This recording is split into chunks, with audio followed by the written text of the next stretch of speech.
Hi guys, ito talaga ang number one sa listahan ko na gusto kong matulungan pag nakasado ako kay dito sa Facebook. Pinalad ako, tapos yun, pupuntahan natin at papakita ko sa inyo kung ba't gustong gusto ko talaga itong matulungan ng taong papakita ko sa inyo mamaya. Sa gabi po, pagkakaano namin, sa araw po, dito na lang kami. So, Nangangalakal din naman po kami sa araw. bale, dyan lang po kayo matutulog. Opo. Paano pag yung malakas yung ulan, tas or may Naglalagay bagyo? lang po kami ng trapan. Trapan. Opo. Wala po kayong anak eh. Kami po dalawa wala, pero siya po may anak po siya sa akin. So, yung pangangalakal lang yung ano nyo, pagpakikitaan. Tas dyan lang kayo magsasaing. Opo. Buti nilinis nyo to. Yung, Nililinis naman po namin pagkakaano. pero pag dyan, hindi kayo sinisita. Hindi naman po, pag nililinis po namin, hindi naman po naninita. Hindi po na. Opo. So, may kunting tulong na akong ibigay sa iyo, te. Gusto ko sanang makatulong kahit kunti lang, pero Mahila na nga. sino po yun? Hindi po, kasamahan din po namin. Sa ano po siya natutulog? Sa Rojas. Pagka ano po, nagbibigay din po kami ng pagkain sa katulad din namin. Kapusaw. Lalo na kusaw baso. Kunting tulong po, te. Marami pong salamat, ma'am. Ngayon pa lang Pang po, ano, papasalamat po ako sa inyo sa Panginoon. at least may pangbili na kayo ng pang ulam, no? Pang, Pagka ano po kasi naglalambat din po yung asawa. sir. Pinadain po namin.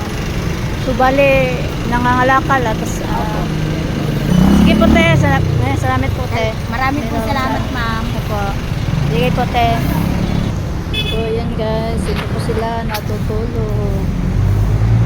Dito lang. Yan. Sino bang di maawa dito, oh? Yan lang sila natutulog.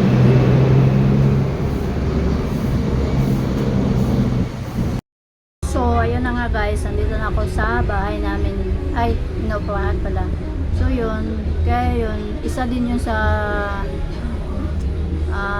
listahan ko na gusto ko talagang tulungan. Kasi, ikaw ba naman, wala kang matutulugan.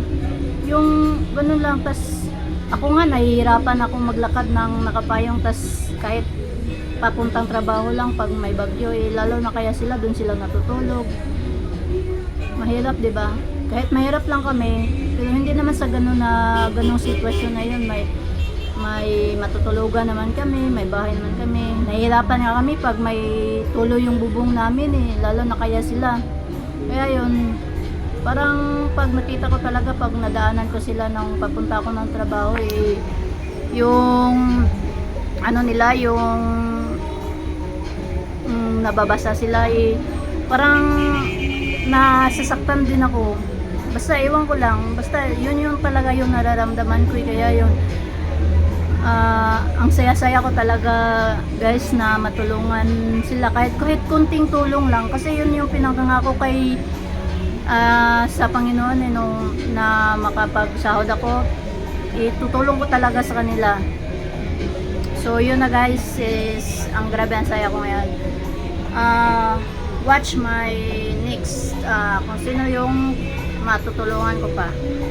Kasi hirap kung wala akong oras, hirap maghanap ng time kasi nakatrabaho ako, naka-duty ako ng 12 hours. Kaya pagka uwi ko, pahinga na. Kaya yun, nadaanan ko lang yun sila, kaya yun nabigyan ko din ng time para matulungan. Kahit kunting tulong lang.